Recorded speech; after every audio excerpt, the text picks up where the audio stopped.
Good evening, everybody. Here we are today talking about comics once again. We've got two independent creators joining us, new creators to the scene. First time comic book coming out. It's, please help me with the pronunciation, guys. Yeah, Empyrean. Empyrean, Earth Yay, Illuminated. Yep. got it. I'm well read. This is, of course, Nate and Heidi Webb, the creators of Empyrean. You guys are working through Big Man Comics. That's Gabe El Taib. Am I correct? That's correct. Yeah. Yep. Yeah. Rock stars over there at Big Man Comics. What's that experience been like? How has Gabe been shepherding this project?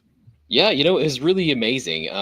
When we first kind of started working on this, I really just brought him a super short little synopsis that was really not written very well. We just kind of threw it together, and it was really targeted at a different type of immersive experience audience because that was the business that we were doing and trying to just tell that story. And he helped me to really guide the story into a story, into something way that it needed to be told. In the way that I guess the comic book industry has a certain way of doing scripts. It's probably a lot like Stan Lee wrote, where you're kind of explaining a lot of things and you let the artist do that from there. And so he helped me to understand that, and then really kind of focus me back on some of my old writing skills, and how to do big stories that we've worked in entertainment industry. So Gabe was really amazing that way, and then it was a big honor actually to have him pick up and be the writer to help take our crazy manuscript. It was a little bit fragmented and all over, and help us guide that and lead it and then adapt our story to this book. So it was very cool to work with him. Yeah. He did say your notes were a lot like Stan Lee's. So yeah. he said, I know how to handle this. Yeah. Exactly.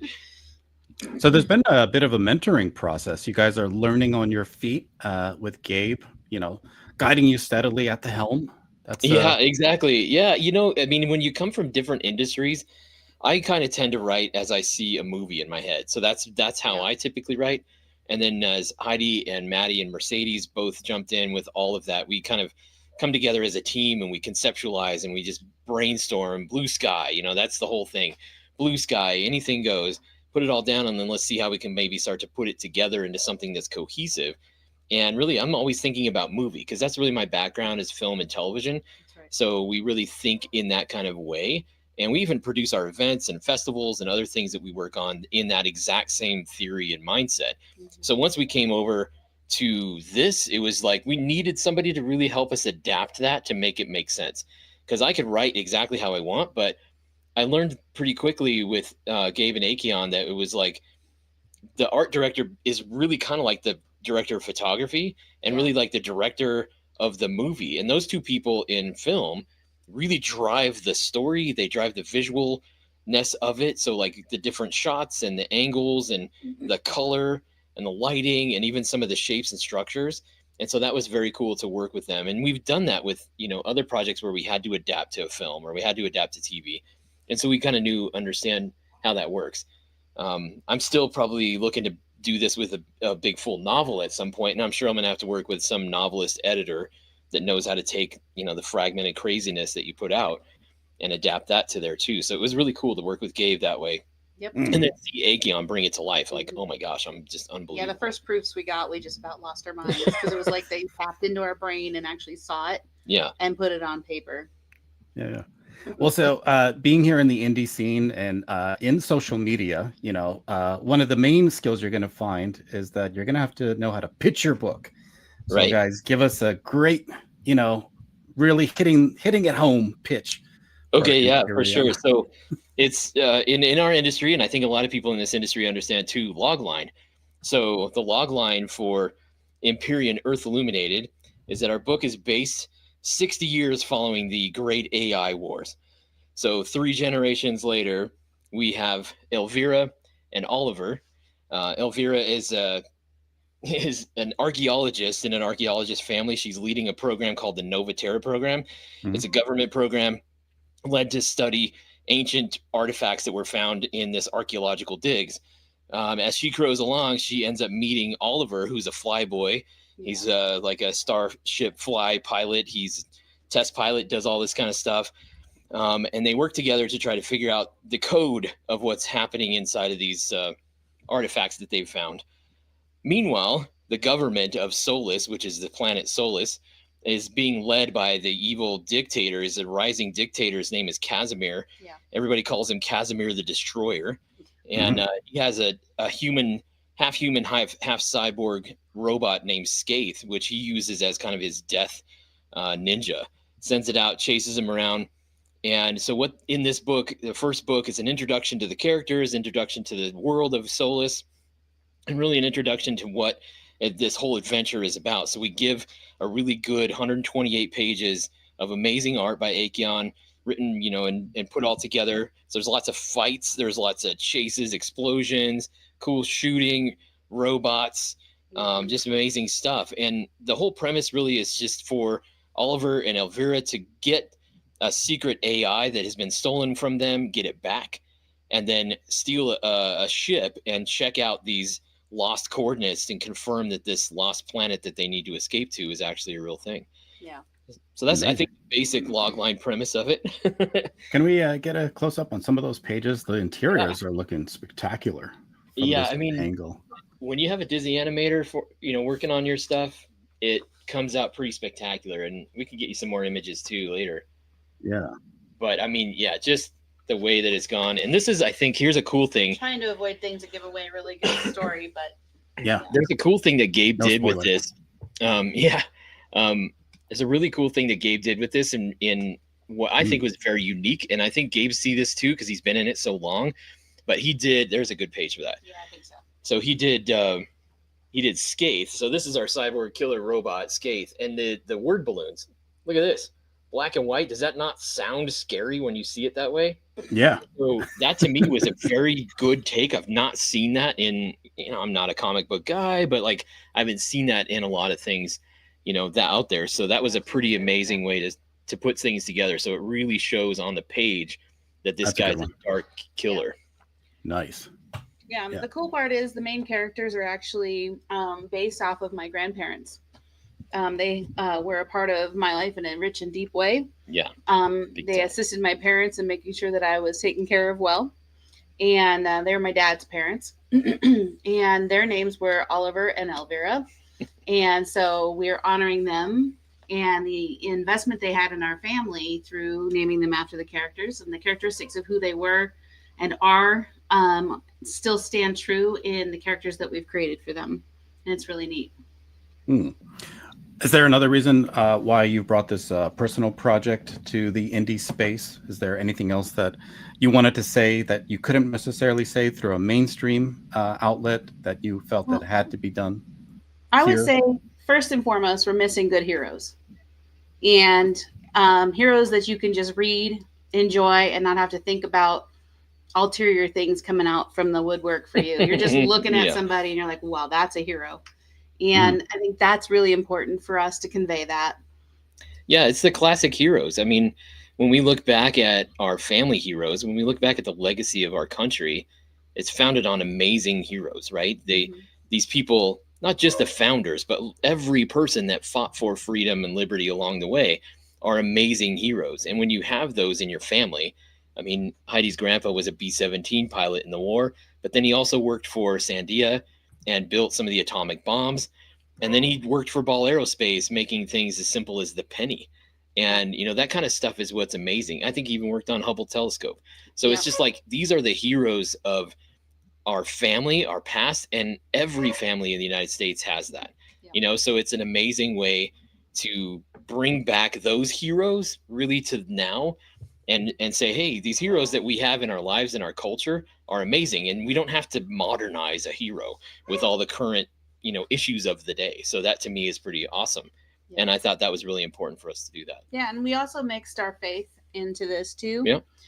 Telling a gentle introduction to a renewal of faith. Right. Think about after the AI wars, you're asking all sorts of questions. You're trying to find the answer to things, and we're trying to introduce. We're not trying, but we are introducing the potential of finding the place to find the answer. Right. And how do you seek that out? How do you decipher truth, and how do you learn to trust that after everything that the culture had been through? Yeah. That's all very well said. Yeah, I mean, we're definitely a society that's in short supply of heroes nowadays, and we need these heroes, especially in our entertainment, to reemerge and inspire the next generations. It's That's Yeah, become right. so crucial. exactly. Yeah, and you know that was the kind of the other premise too that kind of led a little bit of this as we continue to develop the story. The AI concept was something that we wanted to really explore in this, and so there was a couple of pages. Let me see if I can find it. But we wanted to really explore kind of this option of how AI could be an assistant. Mhm. You know, there's so much about AI right now in the world talking about how, you know, it's the worst thing ever. There, you know, you have all sides of that where it's like the best tool we've ever seen, but at the same time, it's also the worst. You know, and it could. What is it going to lead to? Is it going to lead to the demise of humanity? I don't know. So our AI guy is down here in the bottom on this side here. That's our AI kind of holographic guy, and so his name is oh my gosh, I forgot it all of a sudden. Oh my gosh, I can't believe it. Dara, sorry. Yeah, yeah. Dara. And Dara becomes a big part of the team once they're able to get him back. That's that stolen technology that Casimir stole and started to manipulate with. And so Dara, and writing through this AI, was trying to show it as an assistant. Like, I think AI is kind of going in that direction to be an assistant. But then what would happen if AI became so sentient and maybe godlike? We don't know. So there's these horror stories and these horror concepts that AI could be the worst thing that for humanity. So I Sure. wanted to explore that, and so I put that in kind of the pre-story, so that I thought about, like, if AI did reach this godlike position and it did destroy things, would it actually fight the humans, or would it just be titans like Godzilla? You know, like where these huge titans of AI fight and battle each other out for, you know, supremacy, but at the end of it, they don't even care that humanity exists anymore. And so that's where our story starts, is following all of those titans wars of AI and the end of that, and how they've kind of self-destructed, and this remnant of humanity left on this planet, Solus, is the only ones that live after that. And then how do they grow? How do they become something? How did they defeat the AI and then now wield it back into being a tool for humanity and making it a positive tool again?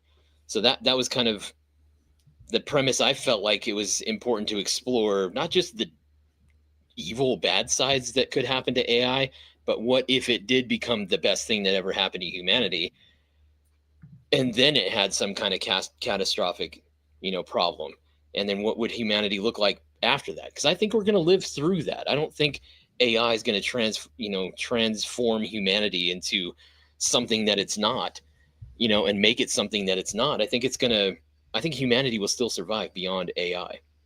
Yeah. Yeah, the story of AI is definitely still being written, and it's to be seen whether or not we end up living through, the T2 Judgment Day scenario of AI. Right. Kind of hoping not. Yeah. Well, and I think Sometimes, there's a ton of stories in all of our growing up. We saw those stories, you know, T2 Matrix. I mean, you see all of these things, and it kind of sets us up for normalcy of, like, well, I guess one of these days, you know, AI and machines are just going to kill us all off and we'll just become batteries. And it's like, that's great, but I think there's still more hope and faith. I don't really think that machines and evil are actually going to take over this planet, because I believe God gave us the supremacy of that. You know, he gave us dominion, not machines. That's right. And I don't think that an evil machine, even if we create it and attempt to try to make it replace us, I just don't see that Right. taking over. I think God's bigger than that, frankly. So I yeah, think we're, as the humans made in his image with his creativity and aspects of him, we're going to live beyond any creation that humanity can do. I put the link in the chat. People who want to check out the book and follow along, there's a website dedicated to it, earthilluminated.com. Yeah. And here it goes through all the details of this. It's still to be released, even though you're holding a physical copy in your hand. It sounds like you still have updates that are coming. Yeah, And so the website is really not updated. We just actually released this book at San Diego Comic-Con here back this summer. Okay. We just ran through and completed, even just like last week, we completed our 60-day launch campaign. So currently it's actually on the bigmancomics.com. Yep. And Bigmancomics.com/Empyrean. Yep. Okay. And then this site right here is kind of an old placeholder site. It's not updated. It will be getting updated later this month with a lot more stuff. We're actually going to build this out with our world maps and our character maps and all of the things that are going to be on that website eventually. So we're probably building that out. It'll probably be ready to go for that launch by Christmas. So that's when that website will be up. But right now you can actually buy the book, and they're shipping already now too off of the bigmancomics.com/Empyrean. So that's definitely being sold right now. And you know, the campaign was amazing. It was fun. It was a blast to launch it at San Diego Comic-Con. And now it's amazing that we can actually order and it ships. So everybody should be getting those books this week, next week, and when you buy it ships. Yeah. 128 pages, really beautifully bound. The print is just gorgeous. It feels good in your hand, and it's one of those things where, you know, I'm used to the comic books that are a bit more floppy, and this is definitely a book, a graphic novel. And it's weighty, beautiful. It has weight to it, and that's what I think makes an amazing book. Is that, and this is really, I would just want to go back and just like kind of dote on Big Man Comics and Gabe. This is where Gabe shines magically. Yes. Because when we show this book to other people in the industry, the quality of what Gabe can put together when his mind thinks about printing, the color, how the color goes together and how it prints through the machines. We're getting color in this book that I haven't seen on print kind of almost ever. Like, I don't see this in so many other comic books. We've talked with a bunch of different publishers, you know, that do horror books and other kinds of things. And when they see the color that's on these pages, they're just like, oh my gosh, are you kidding me?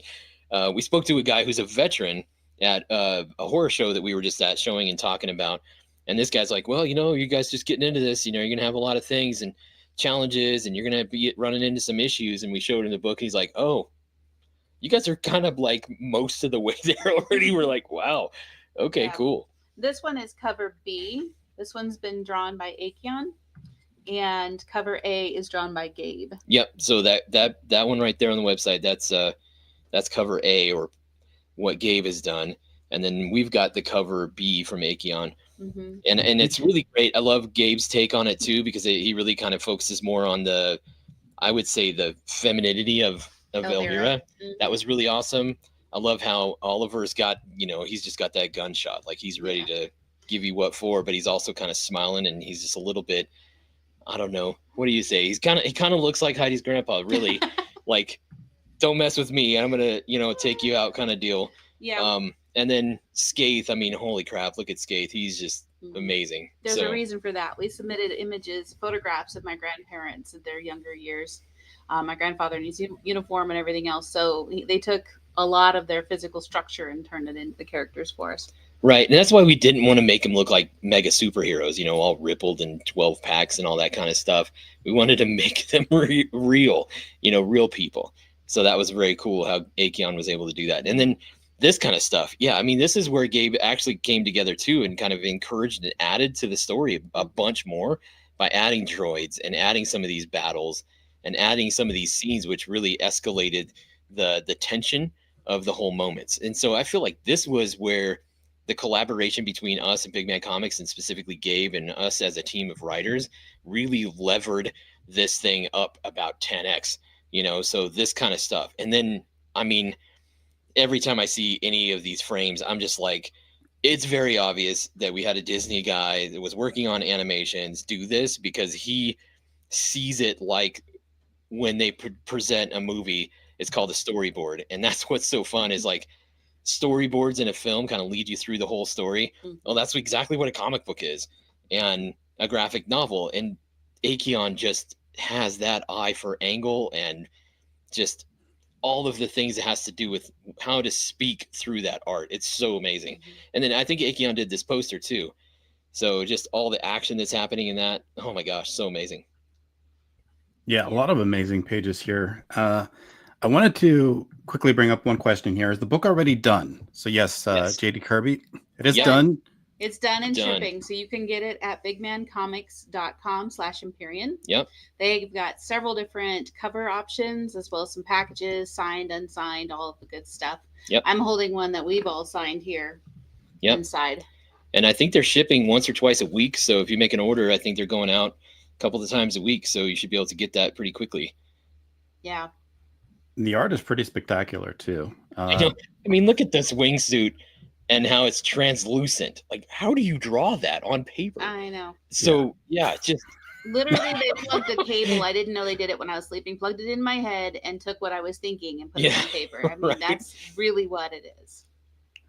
JD also asks, if it's done, would you consider sending it over to Rippasend and have them do some fulfillment? Yes, actually, you know what's Yes. funny is I just sent this to Caro. So Caro actually has A and B cover. It should have arrived to her 2 days ago, Monday. Yeah. So if you are at Rippasend, go find her and she's got it. Yep, she's got Oh, it. nice. Yeah. Mhm. How was that experience getting it over onto Rippasend and having them do some of the fulfillment? Pretty smooth process? Yeah, and actually, that's not how we're doing it. You know, we pushed it really fast, and those guys are so back ordered and backlogged on how many people want to use Rippasend. They are so amazing, right? So everybody and their brother wants to use them.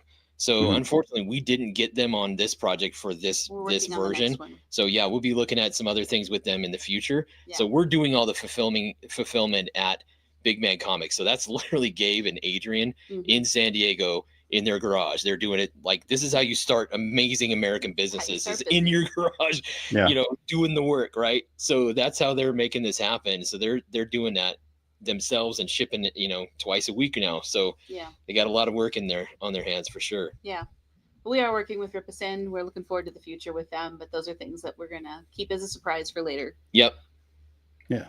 Well, I mean, mean, especially if you frame, have right? like one successful project under your belt already, it just makes it so much easier to set it up for a future project with Rippasend. That's right. Exactly. Yep. Yeah, that last frame right there is Scathe or of Scathe. Gabe. Look Yeah. at this guy. Unbelievable. He looks like the nightmare. like if know? you saw that dude in the dark room, you gotta be kidding me. And these are the conversations we had when we were designing the characters. Because, you know, when you write the story and it's black and white on paper, it's in your head, but you actually have to describe it to somebody. Mhm. And when you start telling them the depths of the evil that's coming from that and how they make you feel and things like that, then they start sketching out these characters. And what you're feeling and what you're saying on paper just comes to life. It's just amazing to me. And the fun thing for me, especially since my grandparents were in this, I'll harp on this over and over, but my grandfather could wear his military uniform all the way to the day he died. And so it's cool to see similarities in the structure of Oliver and the character, and how that's a timeless thing. I think that's really important too. I loved also how when we talked about the stylization and aesthetics of the characters and the atmosphere and the world that we're building, how we were able to incorporate, you know, cyberpunk with old Roman, with you know, some Star Wars inspirations, you know, all the different things, because you know, we grew up in those things. Those are the things we see in our heads when we think of characters like this. And how do you draw that out? And they tapped right into our brains. Yeah. Yeah, so this fight scene we were just looking at in that last page there, those frames, that is Colonel Red, which is the assistant kind of right-hand man to Casimir. So he's kind of the right-hand political man. And Casimir kind of sets him up for some things, but he's a little bit sympathizing with the rebels, if you will, in the sense that he just doesn't believe this is right, the way that Casimir is doing it. And so Casimir's evil, as you kind of read the book, he just doesn't have a heart for people at all. He's just really a self-centered narcissist. All he wants to do is, you know, have power and dominion over everyone.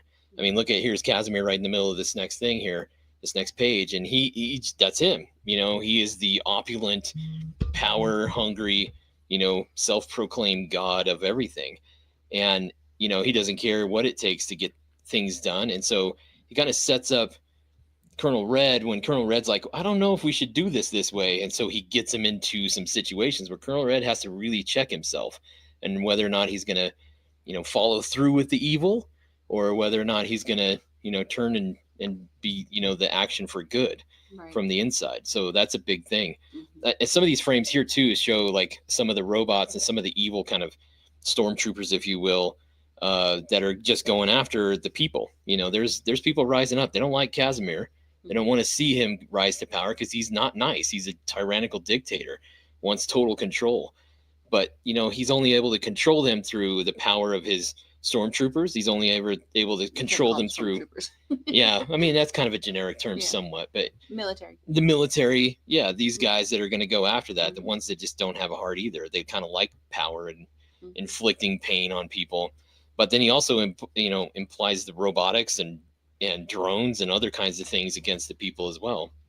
So I think it's this kind of take that we had on this was very, I guess it's kind of like connectable a little bit to today. That's part of what the stories are. We wanted to say, hey, what would be the worst case scenario if some of the worst case scenarios we see in life over the years, we've seen these things happen in history, but what would happen now that it's so technologically based? Right. We didn't have drones when, the Russians, started throwing people in gulags, but what would they, if that is happening today, we still always have too, like you have these correlations back to history, even books like 1984 and some of these kind of books where we like kind of thought about what would happen if these free world societies, the de-evolution of democracy would turn into tyranny.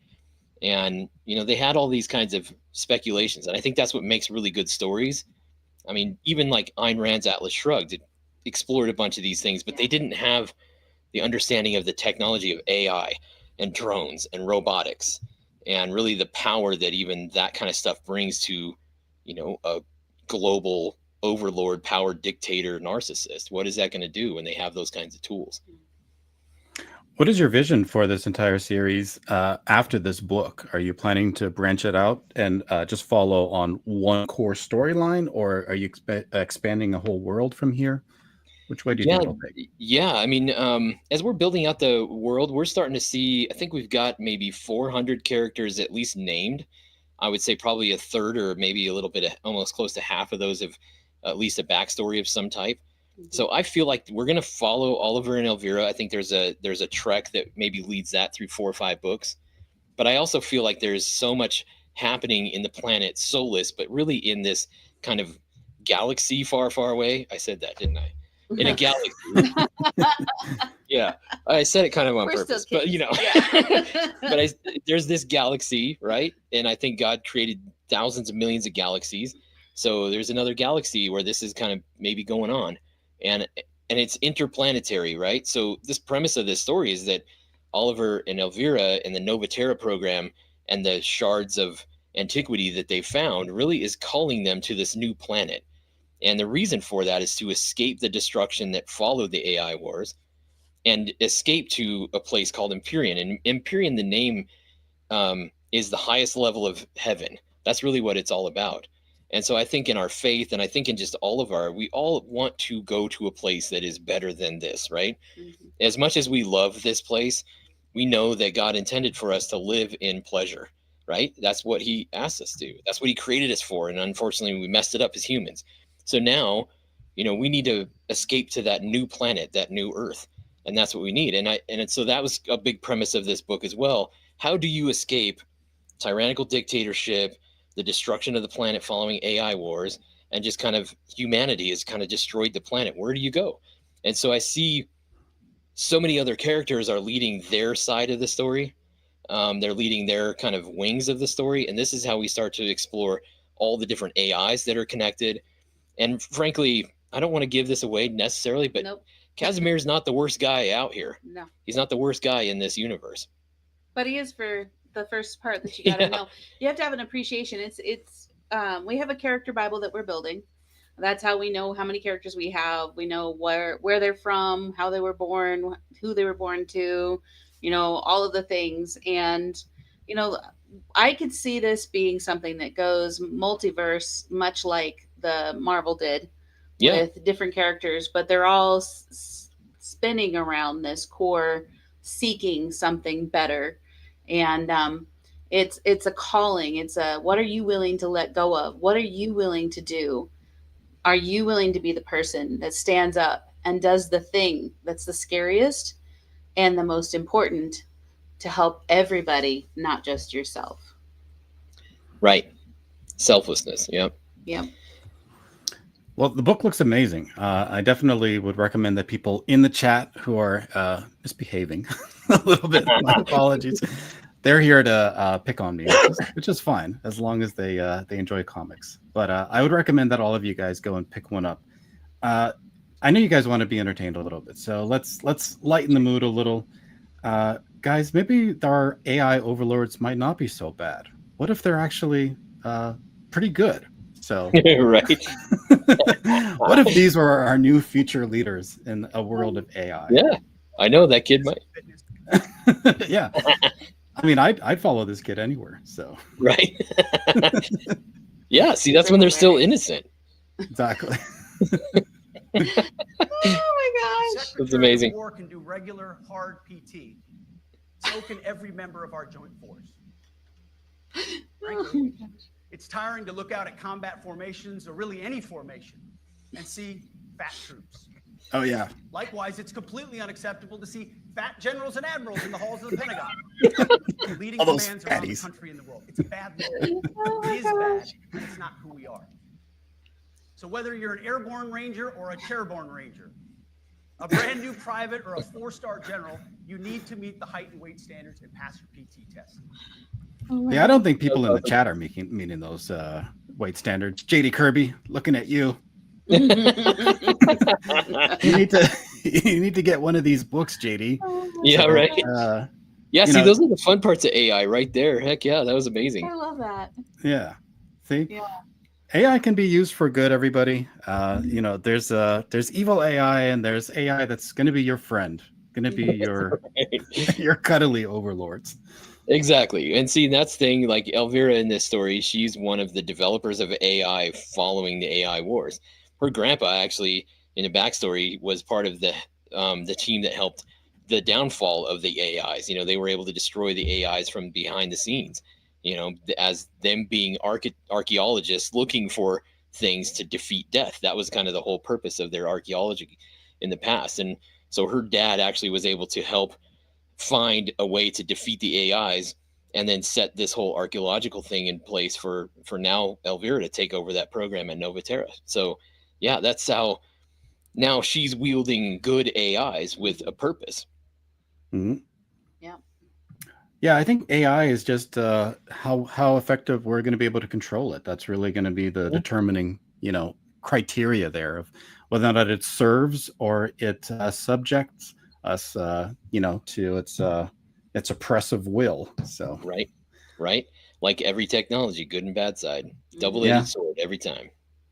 Yep. So it could be worse. There could be AI that Yeah, right. yeah is maybe helping people a little bit to accept things that are kind of tough, to deal with. Everybody's dealing with the shutdown right now. It's a rough time, but we have AI to help us guide us through that. Look, guys, there's no way to sugarcoat it. Nobody likes Democrats anymore. We have no voters left because of all of our woke trans bullshit. Not even black people want to vote for us anymore. Even Latinos hate us. So we need new voters.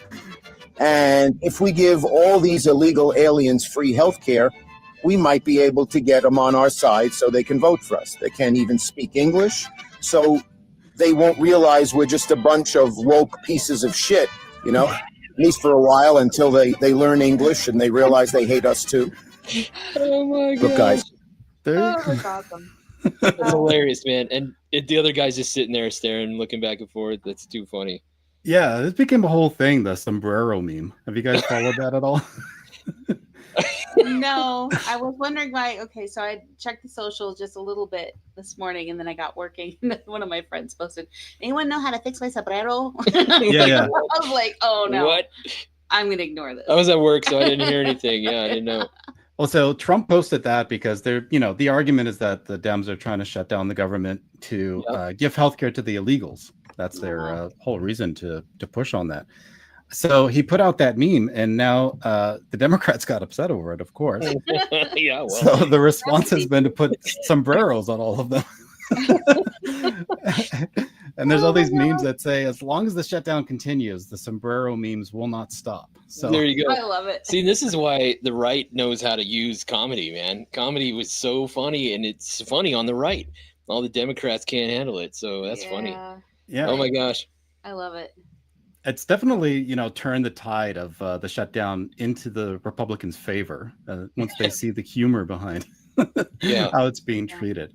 Right. Exactly. And then you have the greatest troll ever of Donald Trump. You got to be kidding me. That guy. Yeah. I mean, like every day I look for just what is going on next. That dude. Oof. He is hilarious. Yeah, you got to buckle up for that one. I know.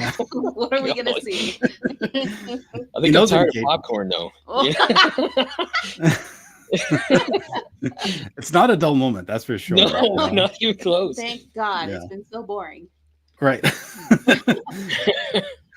Yeah, that guy was like always falling asleep. Oh, at the wheel. Yeah. That, he was signing things all the time. Right.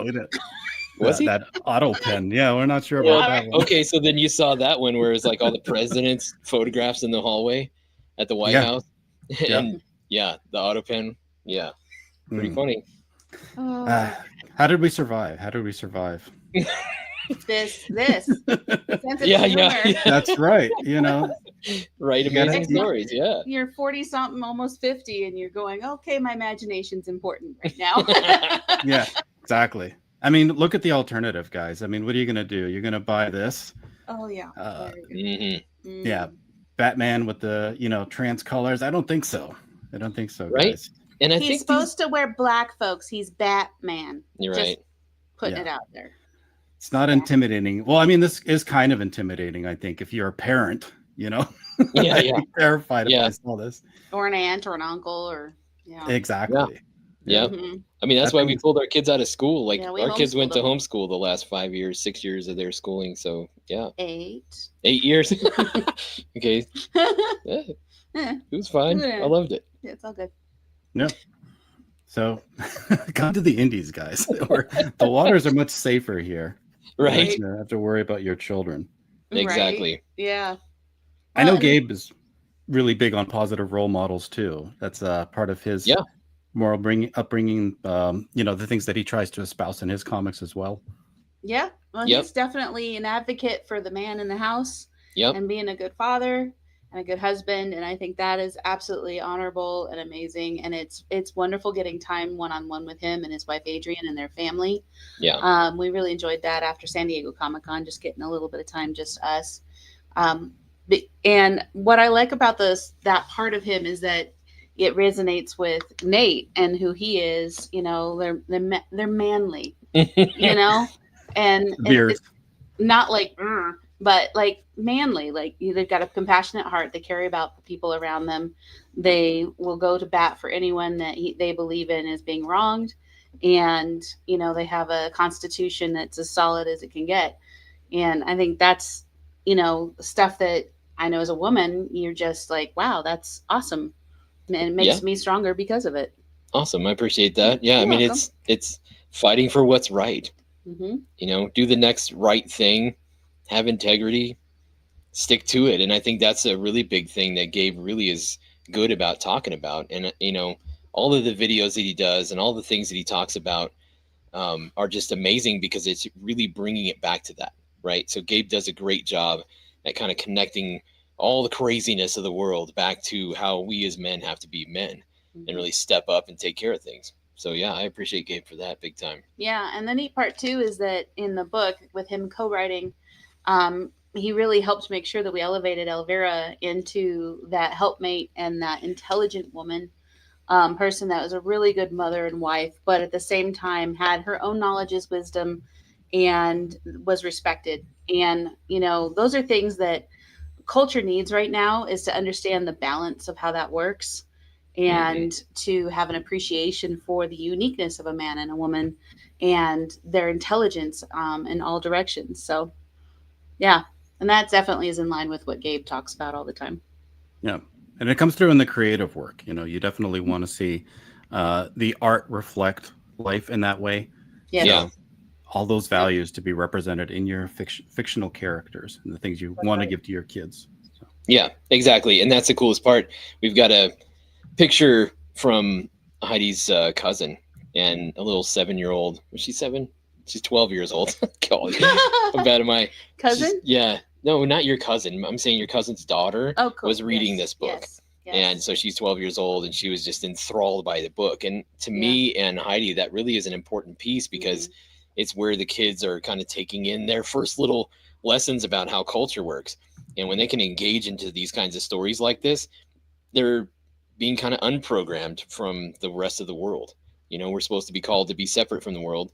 And that's what's amazing. I love seeing kids reading these books. That's why we really focused on it not being full of cuss words and nudity and, death and blood and guts and all this kind of stuff. Because really, we wanted kids to be reading this as young as 7 years old. When they can start reading, this is something that they should be reading, in my opinion. Yeah, it should be able to be left on the coffee table so that the kid can pick it up as much as the great grandfather. Yeah. And not be entertained, but not be worried about what they're leaving out. And the thing about culture right now that's important is reminding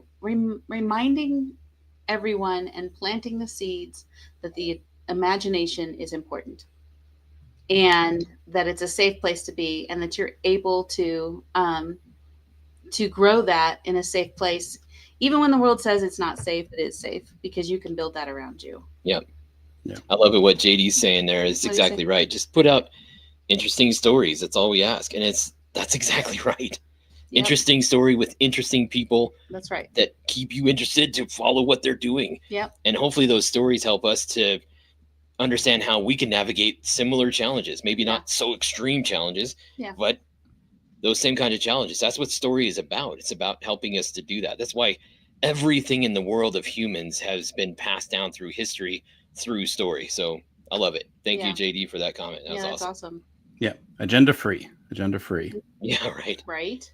I don't know if you guys have also kept track with this. In Netflix, there is a massive scandal right now because of agenda.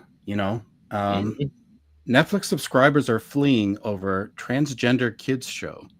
So that's the reason why we need, this kind of entertainment, because the alternatives are not great out there, especially for kids or even for adults that appreciate the more youth-oriented entertainment like comics. So can't remember what was the percentage of the transgender and non-binary people. I think it's like less than 5% of our entire community. I'll have to look the numbers up properly.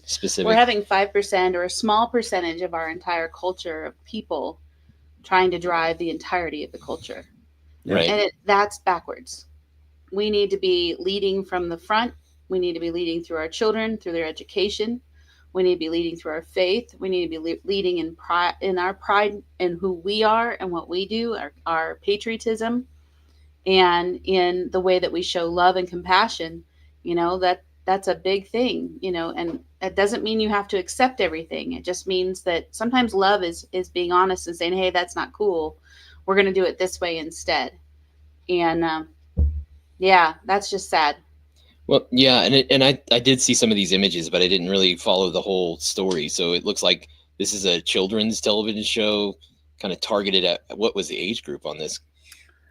It looks fairly young to me. I would, I would assume, just over kindergarten, but definitely not high school. Yeah. Right. No, that wouldn't be in our household. Yeah. Go ahead. Yeah, go ahead and play it. It's me. I'm trans, Norma, and everyone at school knows, and everyone at home knows, and being here, it's like a whole new place. I can just be Barney, and I can choose if and when I tell people. I've never been happier, and that's saying something when I spent today chased by terrifying zombie mascots. Yeah. Who would have thought we'd ever get a preachy trans monologue in a kid's show? Yeah. Right. Well, that to me okay, so I was molested. And I've been through some interesting things in my life.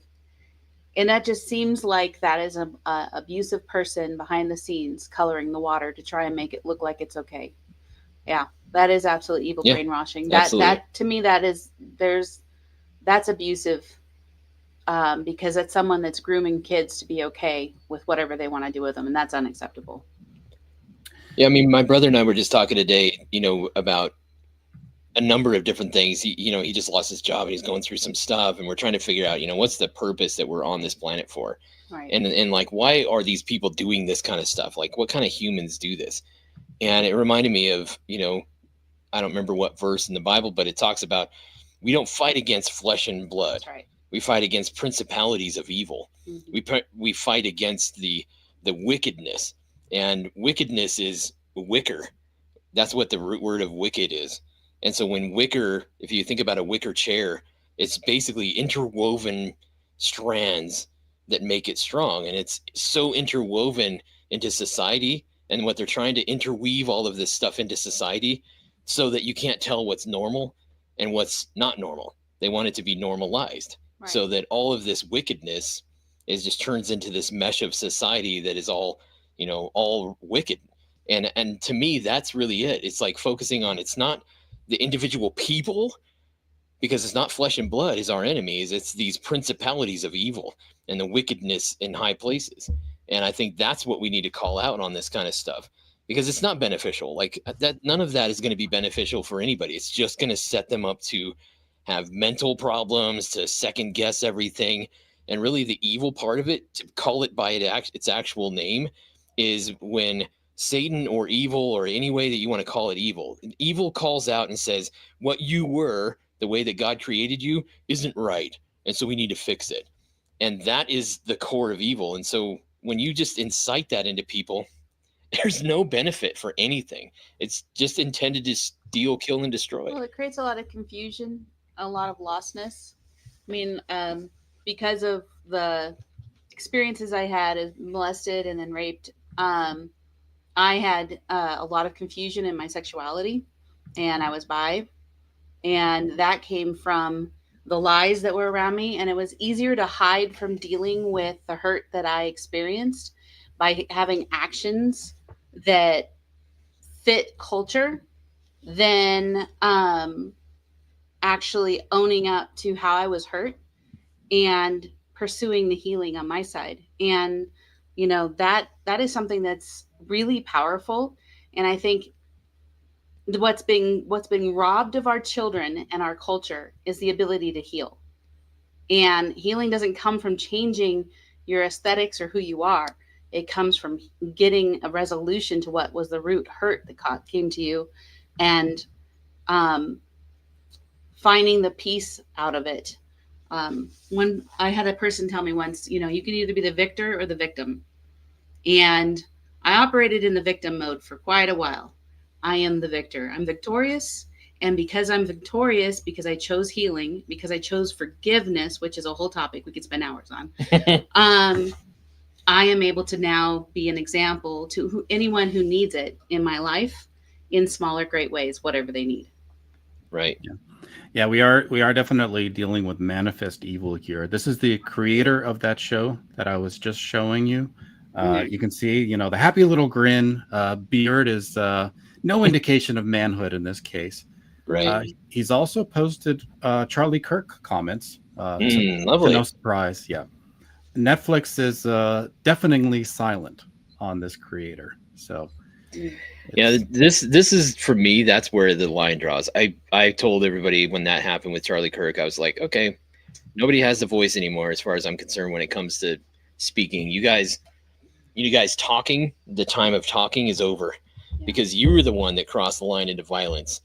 It doesn't mean I'm going to cross the line into violence, but you know what? Your side isn't about talking. It's about death.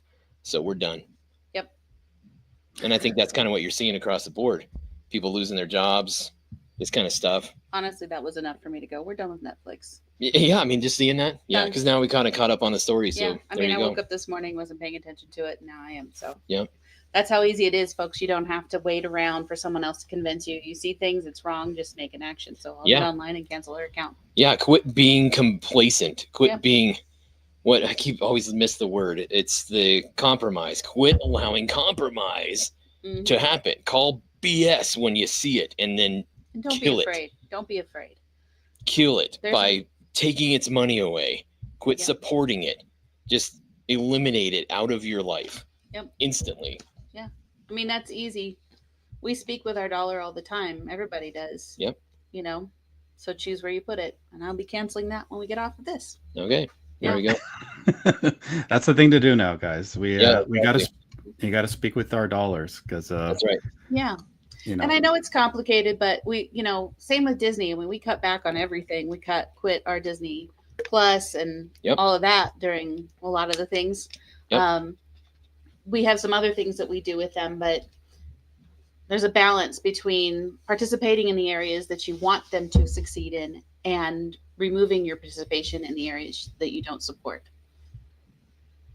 Exactly right. Yeah. Yep. Honestly, we're better at entertaining anyway. I don't think we really need the left. They've got no sense of humor. They think they can make fun of our leaders, and we're going to take it personally. But actually, we appreciate leaders with a little bit of levity. So, looking forward to voting for JD Vance in 2028. There you go. The memes just keep on coming. It's the gift that keeps on giving. The right understands humor. Yep. To my show, A History of Couches. I'm your host, JD Vance, and we've got a special episode for you today. Some artifacts shape nations, others shape desires, few shape both. The Chesterfield couch is one of them. Commissioned by Lord Philip Stanhope, the 4th Earl of Chesterfield, this sofa was designed for posture, elegance, and control. Deep button tufting, rolled arms, a back and sides of equal height. A design that did not merely support the body, but contained it. Once reserved for aristocrats, the Chesterfield spread into libraries, parlors, and now living rooms worldwide.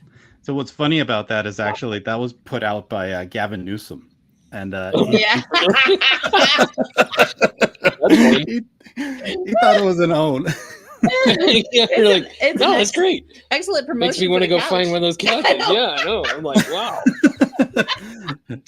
It's funny too, because like That's awesome. that's been the standard meme for JD already for a while. Like it started. This Yeah. is kind of blurred out, but it started with this one. If you guys know it.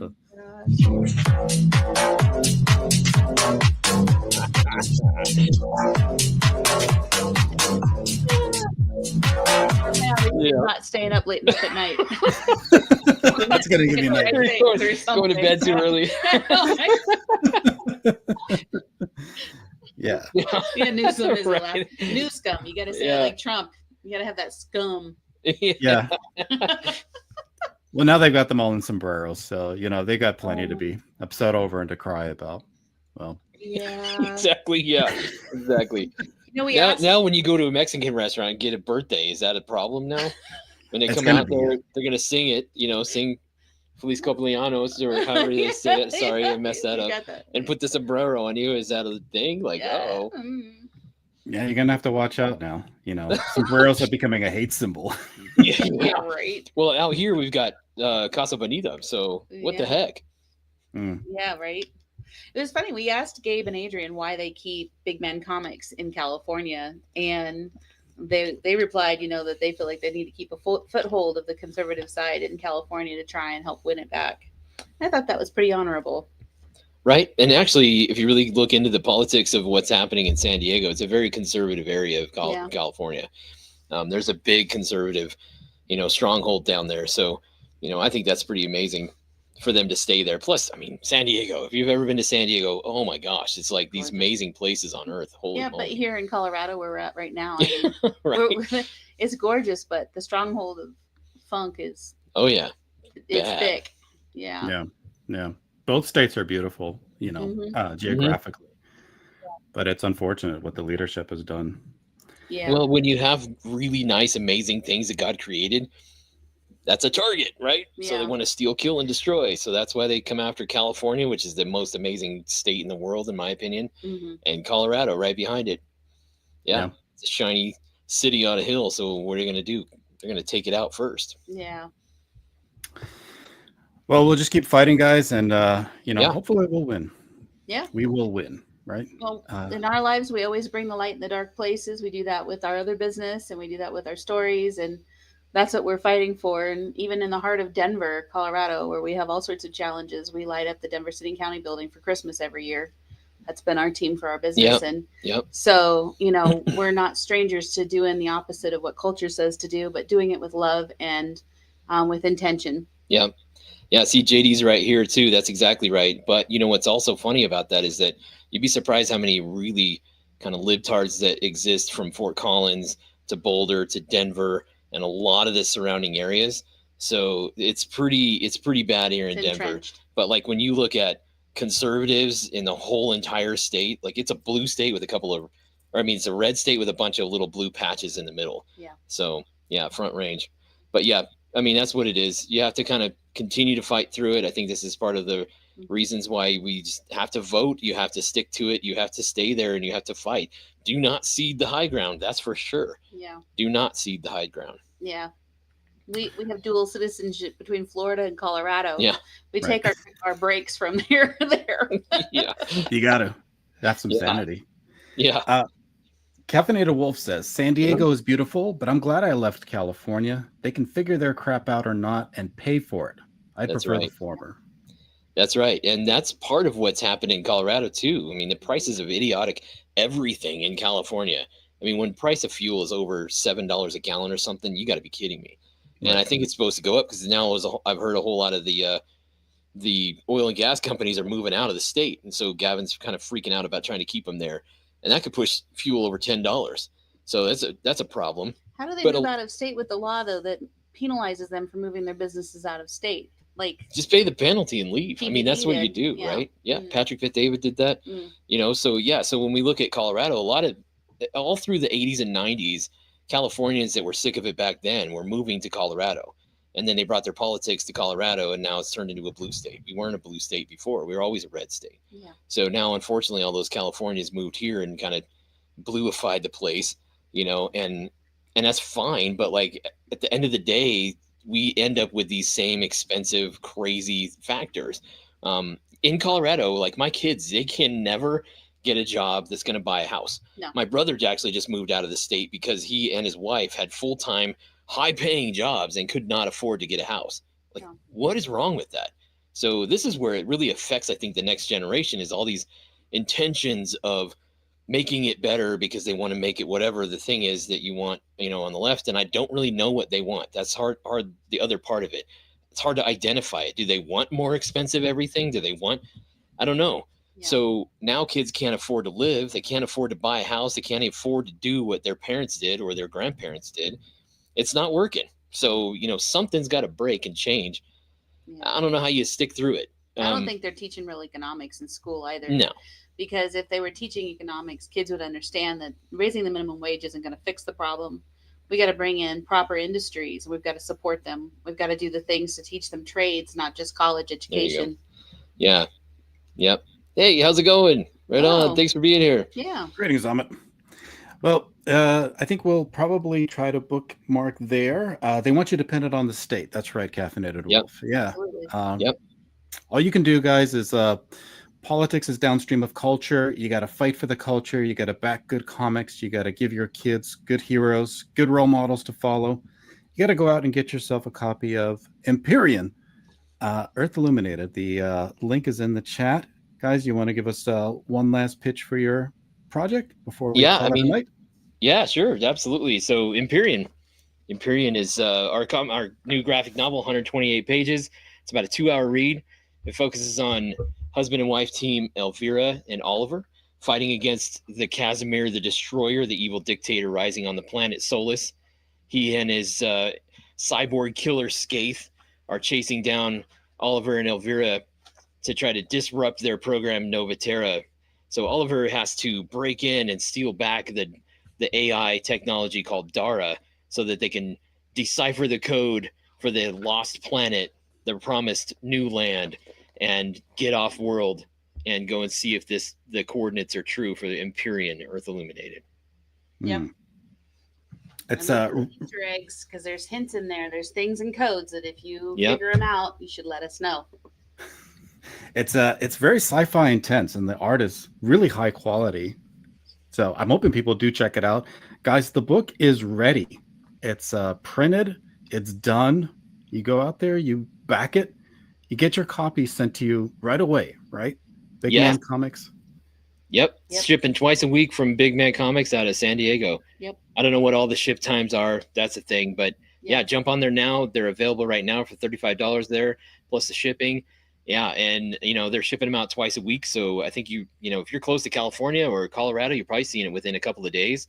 And then, you know, that's probably the average lead times. I don't know, Well, but and for the us, nice part is it's shipping now, so Yeah. we're getting them out there. and as an indie comic, if you want to go follow our socials, Earth Illuminated is on most of the socials: TikTok, Instagram, Facebook, YouTube, and let us know what you think of the book. We'd really appreciate it. That'll actually help us a lot as well as indie creators learning the next thing to do with our next part of the story. Yep. Yeah, and everything works for, when people give us feedback, that really helps us to understand we're in the right direction. But we love to use those quotes on our website. So on the next big fan website that we're going to be putting together, earthilluminated.com, that will have a lot of those comments there. And that's really going to be the central hub for what is happening in this story. So we're going to post a lot of things there, the character, all the different characters and their backstories and what kind of motivates them, plus a lot of the world map stuff, and then even some backstory stuff. And then we're also exploring potentially looking into ARGs, where maybe like an augmented reality game could be a part of the site and other sites that we'll be creating, as well as kind of some stuff out in geocaching in the world as well. So it kind of helps us to build up those games. If we get a lot of fans excited, that gives us reasons to do that kind of stuff. So really excited to bring this whole world of Empyrean Earth Illuminated to life. And we're just looking to build up a huge fan group so we can see this thing really turn into something that we've been dreaming of, but really about telling these amazing stories that help guide us as humans. And as we go through the challenges of what is technology in the future and AI, and how do we navigate that with integrity and faith and freedom, and how do we keep ourselves straight on that path. So, and we look forward to building a relationship with all of you. As you learn our story, we can learn your story and grow together. And I think that's the thing, we're in this indie community and we want to make sure that we're supporting each other. Awesome, guys. That sounds really appealing. Empyrean, guys, go check it out. You're going to love it. I promise. Hope you get yourself a copy. Thank you, Nate, Heidi. Yeah. Really awesome to meet both of you. Thank you. Yeah, this was a blast. Thank you so Yeah. much. I loved it. That was even fun to go through all the memes and stuff. So look, get off topic, which I love it. So that was very helpful. It was super cool. I loved being here. That was great. And Yeah. thanks to all the commenters too. Yeah. JD jump in there all the time, and just everybody that jumped in. That was amazing to see you guys' comments. So thanks for being here. Yeah. Thank you guys. And God bless you. That's good. Don't forget that. That's right. Mm-hmm. All right. Thank you, everybody. Have a good night, and we'll see you later. Thank All you. right. Thanks.